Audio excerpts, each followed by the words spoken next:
Hello guys and welcome back to my YouTube channel. I hope आप सबकी तबीयत बहुत अच्छी होगी ना, आप सबकी स्टडीज़ भी अच्छी चल रही होगी। So in today's video I am going to talk about कि how I score 96 out of 100 in economics during my class 12 board examination and ऐसे क्या क्या स्ट्रेटेजीज थी, स्टेप बाय स्टेप प्रोसेस थे जो कि मैंने रिविजन टाइम पे अप्लाई करा था, एंड क्या ऐसे टिप्स एंड ट्रिक्स है, छोटी छोटी चीज़ें जो आप ध्यान रख सकते हो जब आप पेपर देने जाओ।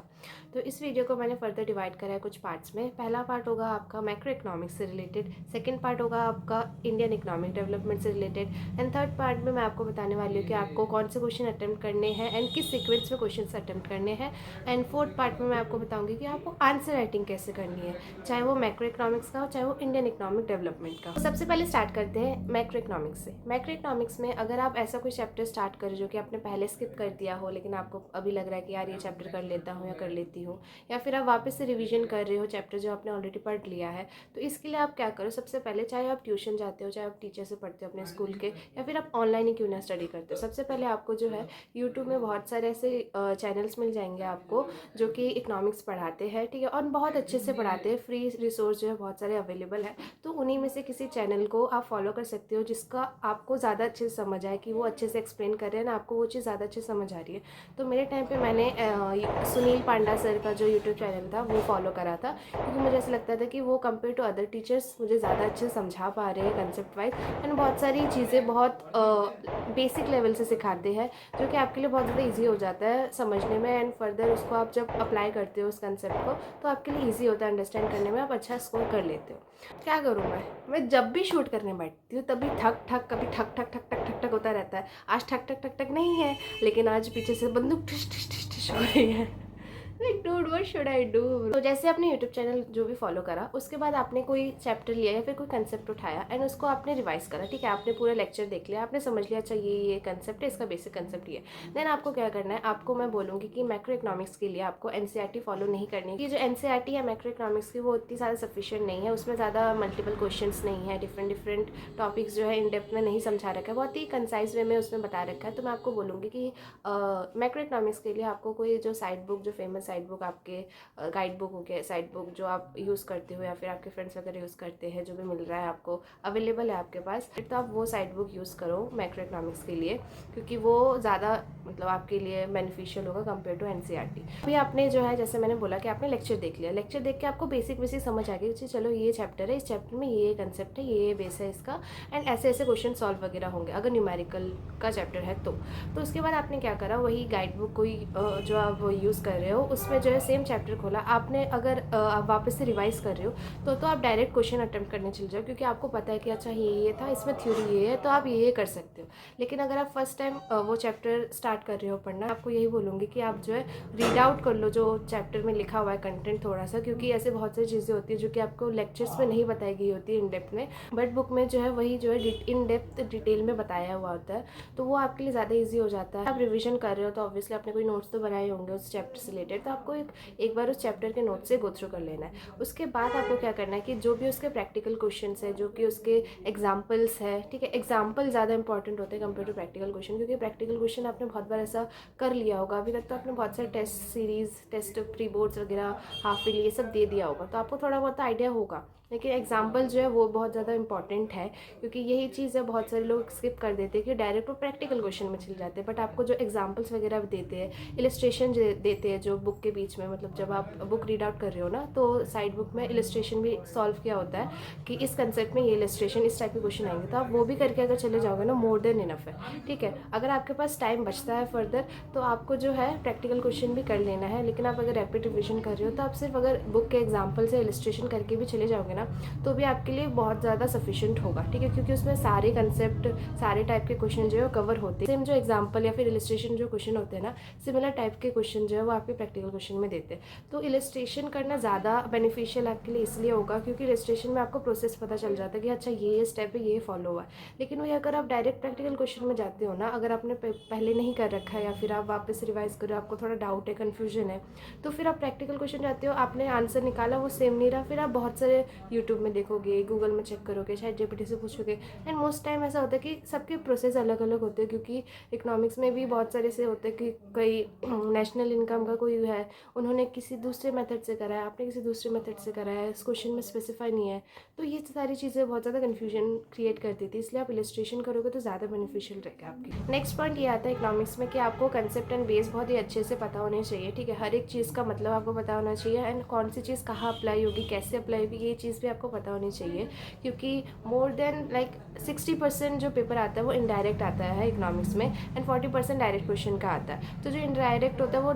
ऑब्वियसली एप्लीकेशन बेस्ड ही होगा। ऐसा नहीं होगा आपके क्वेश्चन बोल दिया कि what are the different methods of calculating national income, explain each of them, ठीक है। ये थ्योरी में पूछ सकते हैं, लेकिन जो आपका एप्लीकेशन बेस्ड आएगा वो इससे बहुत ही ज़्यादा डिफरेंट होगा, एंड उसमें आपको थोड़ा दिमाग लगाना पड़ेगा। अगर आपने क्वेश्चन प्रैक्टिस करी होगी ना तो ही आपको आएगा। तो मैं ये बोलूँगी, जैसे कि मैंने अकाउंट्स में भी बोला था कि question practice, multiple question practice जो है, बार बार मल्टीपल रिविजन जो है, ये आपको बहुत ही ज़्यादा स्ट्रॉन्ग कर देता है एंड तक आते आते। क्योंकि जब आप क्वेश्चन पेपर अटैम्प्ट करने जाते हो ना, मेरे साथ ये होता है कि स्पेशली प्रैक्टिकल क्वेश्चन पेपर जब मैं अटैम्प्ट करने जाती हूँ, जिसमें न्यूमेरिकल्स होते हैं बहुत सारे, तो उसमें क्या होता है कि मुझे ऐसा लगता है यार ये एंट्री का ये होगा, अच्छा इसका तो ये था, अरे इसमें तो ये नेशनल इनकम में आ रहा था, ये चीज़ तो एक्सक्लूडेड थी, बट इसमें मैंने एक क्वेश्चन में पढ़ा था कि इंक्लूडेड थी। तो ये सारी कन्फ्यूजन होती रहती है जब आप पेपर अटैम्प्ट करने जाते हो। लेकिन अगर आपने बहुत बार मल्टीपल रिविजन कर रखा होगा, फॉर एग्जाम्पल जैसे इनिशियली आपको इस चीज़ में कन्फ्यूजन हो रही है, लेकिन लेटर ऑन आपने उसको जो है ये ध्यान में रखा कि हाँ भाई मुझे इस पॉइंट पर कन्फ्यूजन थी, तो मुझे ये चीज़ वापस से रिपीट नहीं करनी है, इसका ये मतलब ट्रीटमेंट होगा, इसका ऐसा ट्रीटमेंट होगा।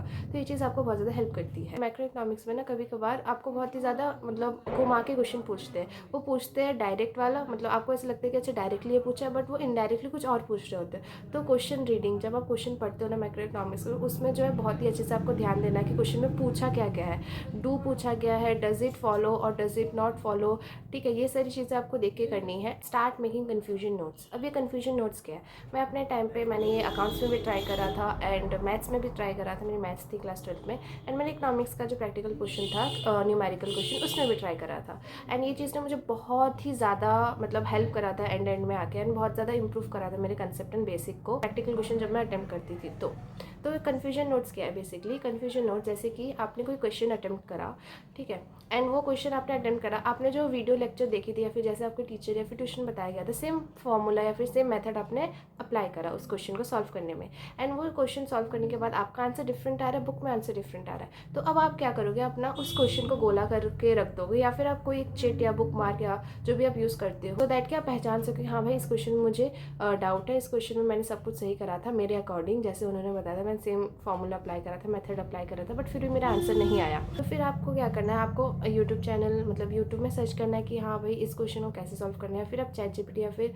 गूगल से भी आराम से सर्च कर सकते हो। देन आपको पता चलेगा कि हाँ भाई अच्छा इसमें क्वेश्चन में थोड़ा सा मॉडिफिकेशन ये था, इसकी वजह से इसका आंसर ऐसा आ रहा है, एंड वो क्वेश्चन जो सिमिलर था बट कुछ ना कुछ मॉडिफिकेशन था, इसलिए मेरा आंसर डिफरेंट आ रहा है। तो आपको जो है ये कन्फ्यूजन नोट्स जो है, आप जितने भी क्वेश्चन में आपको डाउट्स आते हैं ना, जो आपसे फर्स्ट अटैम्प्ट में सॉल्व नहीं होते, ऐसा होता है कि सारे स्टेप आपके सही थे एंड सब कुछ आपने सही करा, बट लास्ट में एक दो स्टेप ना थोड़ा ऊपर नीचे हो गया, प्लस माइनस की गलती होगी, कभी कुछ हो गया कभी कुछ हो गया, ठीक है। ऐसा मोस्टली टाइम होता है, मेरे साथ भी होता था। तो इस सिचुएशन में आपको ये करना है कि कन्फ्यूजन नोट्स बना देना है, कि जब आप रिवाइज करोगे वापस वो चैप्टर या फिर वो क्वेश्चन जब आप देखोगे, तो आपके दिमाग में रहेगा कि हाँ भाई इस क्वेश्चन में मेरा ये कन्फ्यूजन था, ये सारे फॉर्मूलाज अप्लाई करे थे, ये मेथड यूज़ करा था जो कि सही था, बट फिर भी मैं इस चीज़ में गलत चला गया था, इस चीज़ में गलत चली गई थी। तो उस वे में जो है आपके दिमाग में रहेगा कि हाँ भाई इस क्वेश्चन को ऐसे अटेम्प्ट करना है। तो कन्फ्यूजन नोट्स बहुत ज़्यादा बेनिफिशियल होते हैं सीक्यूज, असर्शन रीजनिंग में, या फिर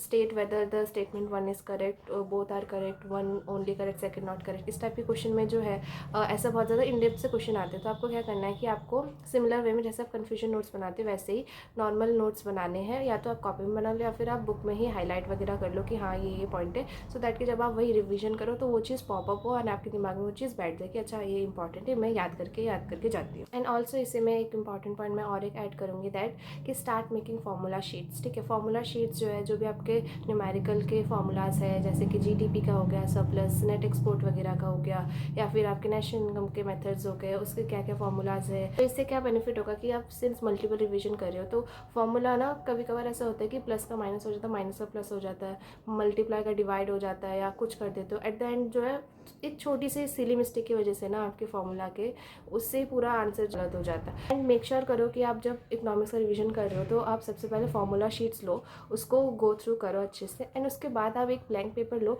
एंड उसमें सारे फॉर्मूलाज लिखो, सो दैट कि आपको जो है जब आप क्वेश्चन अटेम्प्ट करने जाओ तो आपको ऐसा ना हो कि यार अच्छा इसमें प्लस था, माइनस था, इसमें इंटू था, डिवाइड था, क्या था, नहीं था, तो इसमें डिवाइड बाई 2 था या फिर डिवाइड बाय एवरेज था, क्या था, इसमें दिमाग में रखना है कि हाँ चलो इसमें ये गलती थी, इसको मुझे वापस से रिपीट नहीं करना। नेक्स्ट इंपॉर्टेंट पॉइंट आता है मैक्रो इकोनॉमिक्स में, वो है रिगार्डिंग पेपर प्रेजेंटेशन। ठीक है, मैक्रो इकोनॉमिक्स में बहुत ही ज़्यादा इंपॉर्टेंट है पेपर प्रेजेंटेशन कि आप कैसे प्रेजेंट करते हो, क्योंकि मैक्रो इकोनॉमिक्स में ऐसा नहीं होता कि आपको डिटेल आंसर लिखने पड़ते हैं, बहुत ज़्यादा राम कथा लिखनी पड़ती है, ये पेजेस भरने पड़ते, नहीं, मैक्रो इकोनॉमिक्स में आपको क्रिस्प आंसर लिखने पड़ते हैं। ठीक है, वर्ड टू वर्ड, मतलब जितना पूछा गया उतना ही लिखना होता है, ऐसा नहीं कि आप 2-4 पेज भरने, ऐसा नहीं होता है। मैक्रो इकोनॉमिक्स में ही आपके ग्राफ्स, आपके फॉर्मूलाज, ठीक है, and labelling of the graph बहुत ज़्यादा इंपॉर्टेंट होते हैं। अगर कोई भी आप न्यूमेरिकल अटेम्प्ट करने जा रहे हो, अगर आपको उसके समझ नहीं आ रहा कि यार ये चीज़ आएगी या चीज़ नहीं आएगी, नॉर्मल फार्मूला भी लिख के आ जाएगा ना, आराम से 1 से 2 नंबर आपको मिल जाएंगे। मैक्रो इकोनॉमिक्स में ग्राफ आपका बहुत ज़्यादा इंपॉर्टेंट है। मोस्टली अगर आप देखोगे ना मैक्रो इकोनॉमिक्स के क्वेश्चन में ग्राफ से रिलेटेड ही क्वेश्चन पूछते हैं, तो आपको ग्राफ जो है सारे करके जाने हैं। ठीक है, प्रैक्टिस करके जाना है, आपको देखना है कहाँ आपको कन्फ्यूजन हो रही है, नहीं हो रही है। तो मैंने क्या करा, मैंने मल्टीपल टाइम जो है उस ग्राफ को बनाया, एंड करते करते ना मुझे समझ आया अच्छा ये ऐसे होगा, ये ऐसे होगा। अगर आप खुद करोगे ना, प्रैक्टिस करोगे ग्राफ में, अगर आप खुद बनाओगे तो आपको ऑटोमेटिकली समझ आएगा अच्छा ये इस चीज़ की वजह से हो रहा है, इस चीज़ की वजह से हो रहा है। एंड मैक्रो इकोनॉमिक्स का प्लस पॉइंट ये है कि आप वो चीज़ ना इन रियल में आप रिलेट कर सकते हो। ठीक है, ऐसा नहीं होगा बहुत सारी चीज़ें हवा में हो रही है, बहुत सारी चीज़ें हिस्ट्री है, ऐसा है नहीं, आप रियल लाइफ से कनेक्ट कर सकते हो। तो आपको पता चलता है कि यार डिफ्लेशन हो रहा है तो मतलब कि मनी सप्लाई को जो है कमी हो रही है, इकोनॉमी में मनी सप्लाई कम है, तो अब आपको इसको मनी सप्लाई को बढ़ाना है। तो इसके लिए आप क्या करोगे, आप कौन सी क्रेडिट पॉलिसी यूज़ करोगे, मॉनेटरी करोगे, नहीं करोगे, फिजिकल करोगे, क्या करना है, नहीं करना है। तो ये सारी चीज़ें जो बहुत ज़्यादा ईजी टू अंडरस्टैंड हो जाती है। अगर आपको एक बार समझ आ गया इकोनॉमिक्स तो आपके लिए बहुत ज़्यादा ईजी हो जाएगा स्कोर करना, specially macro economics. Indian economic development and macro economics में दोनों में से मेरा पर्सनल फेवरेट मैक्रो इकोनॉमिक्स ही था, क्योंकि मुझे वो सही ब्लेंड लगता था, theory portion and practical question and numericals का। सो गाइज ये हुआ आपका मैक्रो इकोनॉमिक्स का पार्ट। अब सेकंड पार्ट में चलते हैं जो कि है Indian economic development. Indian economic development totally opposite है आपका मैक्रो इकोनॉमिक्स से। क्यों? क्योंकि इंडियन इकोनॉमिक डेवलपमेंट में आपको जो है डिटेल्ड आंसर लिखने होते हैं, आपको जितने पेज आप भर सको उतने पेजेस आपको भरने होते हैं। एंड बेसिकली ये आपके लिए थोड़ा इजी होगा समझने के लिए एंड याद करने के लिए, क्योंकि आपने ऑलरेडी इंडियन इकोनॉमिक डेवलपमेंट में आप पढ़ोगे, वो ऑलरेडी आप 10th तक आपने जो भी एसएसटी में पढ़ा होगा, ठीक है, वो सारी चीज़ें जो है ऑलरेडी कवर हो रखी होती है मोस्टली चीज़ें। कुछ कुछ चीज़ें ऐसी होती है जो न्यू है, ऑलरेडी होगी, क्योंकि 12th में आप कुछ तो न्यू पढ़ोगे, बट मोस्टली चीज़ें ऐसी होती है कि जो आपने ऑलरेडी पढ़ रखा है। अगर आपने ऑलरेडी 10th तक अच्छे से पढ़ रखा है एसएसटी, और आपको मतलब बेसिक याद है यार, पोस्ट इंडिपेंडेंस क्या हुआ था, प्री इंडिपेंडेंस क्या हुआ था, तो ये चीज़ें आपके लिए बहुत ज़्यादा ईजी हो जाएगी याद करने के लिए एंड रिटेन करने के लिए जो भी कंटेंट है इंडियन इकोनॉमिक डेवलपमेंट में। तो इंडियन इकोनॉमिक डेवलपमेंट के लिए मैं आपको बोलूँगी आपको जो है एनसीईआरटी ही फॉलो करनी है। मैंने कोई साइड बुक यूज़ नहीं करी थी, क्योंकि अगर आप इसमें साइड बुक यूज़ करने जाओगे तो कंटेंट बहुत ज़्यादा हो जाएगा, मतलब बहुत मोटी बुक होती है side book Indian economic development की, मेरे टाइम पे जो मैंने देखी थी। तो मैं सोचा एनसीईआरटी में जितना है मैं उतना ही करूँगी, क्योंकि उतना मोर देन सफिशिएंट था। ठीक है, एंड मैं अपने एक्सपीरियंस से बता रही हूँ भाई, एनसीईआरटी से बाहर से कुछ नहीं आएगा इंडियन इकोनॉमिक डेवलपमेंट में। तो एनसीईआरटी को आप अगर रट के अच्छे से घोल के पी जाओ ना, तो फिर आपके फुल नंबर है, लाइक लेजिट आपके इंडियन इकोनॉमिक डेवलपमेंट एक नंबर नहीं कटेगा बिल्कुल भी, क्योंकि एनसीईआरटी से ही क्वेश्चन जो है बनते हैं सारे। और एनसीईआरटी के जो भी मतलब थ्योरी उसमें दे रखी है, एनसीईआरटी के चैप्टर वाइज जो भी कंटेंट दे रखा है ना, उसी में से कोई 1-2 लाइन जो है वो उठा के जो है क्वेश्चन बना देते हैं। आपको बस इतना आइडेंटिफाई करना पड़ता है कि ये जो लाइन है कौन से चैप्टर की एंड कौन से चैप्टर से रिलेटेड है, एंड उसके बाद अगर आपको वो पता चल जाए ना, देन आप अगर आपने अच्छे से पढ़ रखा तो आप आराम से पेजेस भर के आ सकते हो। तो इसीलिए मैं आपको बोलूँगी कि सिर्फ प्योर एनसीईआरटी ही फॉलो करो। आपको अगर ज़्यादा पढ़ना है, इन डेप्थ पढ़ना है, आप साइड बुक यूज़ कर सकते हो, बट पहले एनसीईआरटी कंप्लीट करो अच्छे से, एंड देन उसके बाद आप साइड बुक में मतलब पढ़ना स्टार्ट करना उसका। ठीक है, तो की पॉइंट जो आपको ध्यान में रखना है जब आप इंडियन इकोनॉमिक डेवलपमेंट पढ़ते हो वो है कि जब आप मतलब चैप्टर वाइज स्टार्ट करते हो रिविजन, या फिर ऐसे कोई चैप्टर जो आप पहली बार पढ़ रहे हो, सिमिलर मैं वही बोलूँगी कि आपको जैसे आप मैक्रो इकोनॉमिक्स में रिवाइज करते हो कि आपने एक वीडियो देख ली उसी चैप्टर से रिलेटेड, आपने एक्सप्लेनेशन को समझ लिया, आपने समझ लिया कि हाँ ये पॉइंट है, इसमें ये कवर होगा, आपको एक बेसिक आइडिया मिल जाता है। देन आपको क्या करना है, चाहे आपने रिवीजन करा हो या फिर आप पहली बार चैप्टर पढ़ रहे हो या फिर आप दूसरी तीसरी बार रिवाइज कर रहे हो, मैं आपको बोलूँगी कि भाई आपको चैप्टर को पूरा लाइन टू लाइन जो है गो थ्रू करना है, समझना है। एंड ऐसे कुछ कुछ ऐसे कोट्स होते हैं जो उसमें भी मेंशन होते हैं, उसमें भी हाईलाइट होते हैं, तो आपको वो हाईलाइट करके दिमाग में रखना कि हाँ भाई ये इसका कोट है, ये इसका कोट है, क्योंकि बहुत सारे डायरेक्ट क्वेश्चन आ जाते हैं, कोट उठा के क्वेश्चन में लिख देते हैं एंड आपको बोलते हैं अब बताओ इसका आंसर क्या होगा। तो अगर आपने अच्छे से गो थ्रू कर रखा है ना, आपने अगर एनसीईआरटी अच्छे से पढ़ रखी है,